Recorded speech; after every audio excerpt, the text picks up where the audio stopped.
Sebagai developer berkelas, Agung Podomoro Group senantiasa membuat produk-produk yang menjadi trendsetter bagi pengembang lainnya. Dengan konsep Back to the City, Agung Podomoro Group mempelopori pembangunan hunian terjangkau di lokasi-lokasi strategis di pusat kota. Bertekad memposisikan diri sebagai bagian dari solusi lingkungan yang dikembangkannya, Agung Podomoro Group senantiasa melengkapi proyek yang dibangunnya dengan pusat perbelanjaan, sarana olahraga dan hiburan, perkantoran, atau fasilitas lain seperti layaknya sebuah kota mandiri, city within city. Konsep Back to the City menjawab kebutuhan warga yang bekerja di pusat kota, namun tinggal di luar Jakarta seperti Bogor, Tangerang, Bekasi, atau Depok. Bertujuan membebaskan mereka dari kemacetan berkepanjangan dan terbuangnya waktu di jalan. Untuk itulah konsep Back to the City ditawarkan. Kiprah kelompok Raja Properti Jangkung ini telah diakui banyak pihak. Sederetan penghargaan baik dari dalam maupun luar negeri telah diraihnya. Agung Podomoro Group terus dan masih akan terus melahirkan produk-produk unggulan menjawab kebutuhan zaman. Pemirsa, terima kasih Anda masih bersama kami dalam Hadito Eros. Kita ke Pak Indra. Pak Indra, dalam tayangan tadi kita saksikan beberapa properti yang memang telah dibangun oleh Podomoro Group.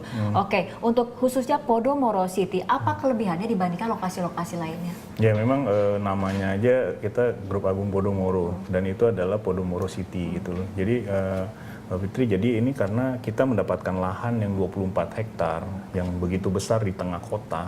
Jakarta Barat itu sangat sulit seperti di Jakarta Barat. Maka ini adalah merupakan masterpiece atau flagship daripada Agung Podomoro. Makanya kita namakan Podomoro City.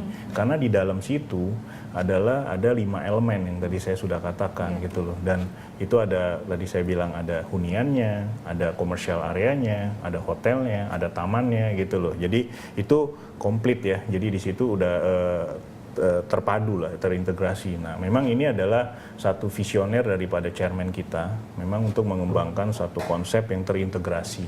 Jadi antar hunian dengan komersial itu menyatu. Jadi kita istilahnya dalam hal ini kita memberikan contoh negara lain buat seperti itu, di kita juga bisa gitu loh. Dengan pemberian nama Podomoro City tadi, memang ini merupakan masterpiece dari Agung Podomoro Group, Anda melihat seperti itu? Iya, jadi memang itu karena kurun waktu Agung Podomoro ini membangun kan sudah cukup lama Mbak, jadi hampir 40 tahun lebih. Jadi nama ini memang kita pertaruhkan untuk di Podomoro City, dan memang terbukti, dan di situ ada tematik parknya, 4 hektar. Di tengah kota tuh jarang ada taman 1,5 hektar itu betul-betul pure. Jadi memang ada konsep komersial areanya, kita mempelajari bagaimana situasi di luarnya di sana gitu. Jadi kita mempelajari dalam properti itu tidak hanya kita bangun, karena properti perlu waktu 2-3 tahun. Jadi kita melihat customer behavior, market itu adalah 3 tahun ke depan. Observasi terlebih dahulu. Betul, jadi bukannya kita membangun satu hunian hanya hari ini saja, tapi kita future-nya nanti pola pikir seperti apa. Seperti sekarang zaman IT, kita tidak bisa hindari gitu loh. Oke, Aca.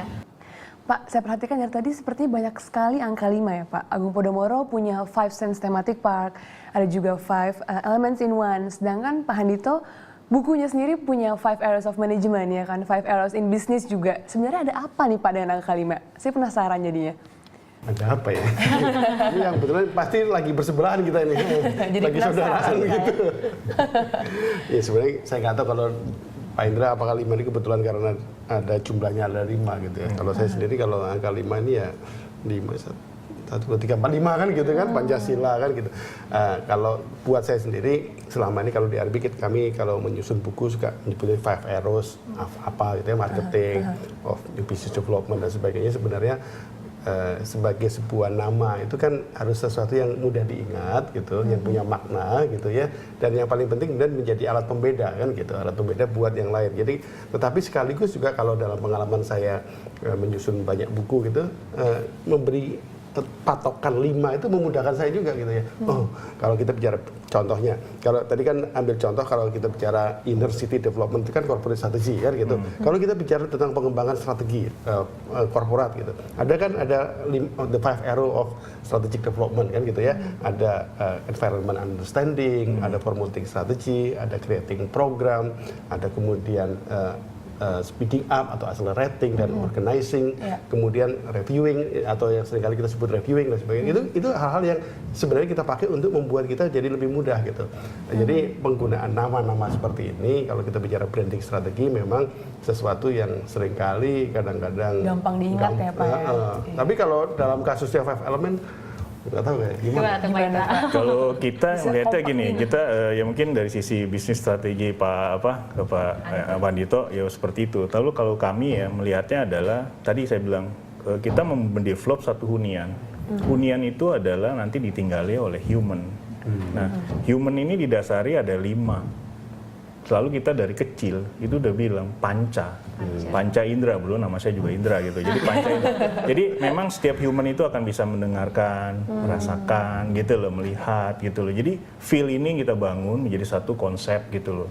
Itu konsep hunian atau konsep development yang gitu. Jadi makanya kayak konsep inner city development yang kita bilang itu adalah karena pembangunan kita memang di kota Jakarta ini semua dilingkar adalah di inner city gitu loh. Tidak ada yang di luar gitu loh. Jadi mengenai pengembangan kota di dalam kota ini siapa saja kemudian yang terlibat Pak? Apakah kemudian menerjunkan tim perancang yang memang handal atau seperti apa? Iya, memang timnya kita memang siapkan karena di masing-masing daerah tuh mempunyai karakteristik yang berbeda. Tapi yang utama adalah yang tadi kita bilang, di awal saya bilang bahwa kita ingin menjadi tuan rumah di properti sendiri.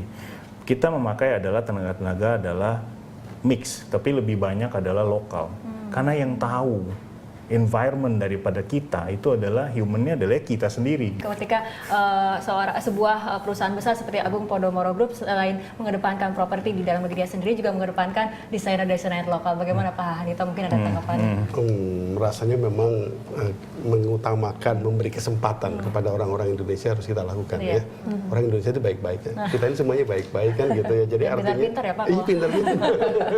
Ya kalau bukan kita yang memberi kesempatan pada orang Indonesia siapa lagi kan gitu. Jadi artinya memang kalau saya lihat seperti itu, nah ini seringkali kalau kita katakan menyusun corporate strategy gitu ya, kalau kita bicara tentang sesuatu yang jauh ke depan sana, kan kita juga harus melihat aspek-aspek yang terjadi di luar sana kan gitu. Perubahan ekonomi global dan sebagainya. Tapi jangan lupa juga melihat aspek nasional kan gitu. Nasional tuh kemudian tidak semata-mata kita melihat nasionalisme dalam pengertian sempit saja. Mengoptimalkan pasar di dalam negeri, mengoptimalkan manusia-manusia yang ada di dalam negeri itu sesuatu yang pasti punya sesuatu yang positif dan kalau itu kita lakukan, maka pengembangan bisnis kita itu juga lebih berkelanjutan kan gitu. Kalau semuanya tergantung kepada sesuatu yang tidak ada di sini, maka keberlanjutan bisnis pasti akan menjadi sesuatu yang sangat tergantung pada pihak lain. Jadi mengoptimalkan yang kita punya tanpa kita kemudian mengambil sikap yang bermusuhan dengan pihak-pihak yang lain. Kita harus rangkul semuanya, tetapi memberi kesempatan kepada kita sendiri, pada Indonesia akan menjadi sesuatu yang bagus. Oke, seperti biasa kita harus tahan dulu perbincangannya karena kita harus mengikuti jeda berikut. Pemirsa tetaplah bersama kami.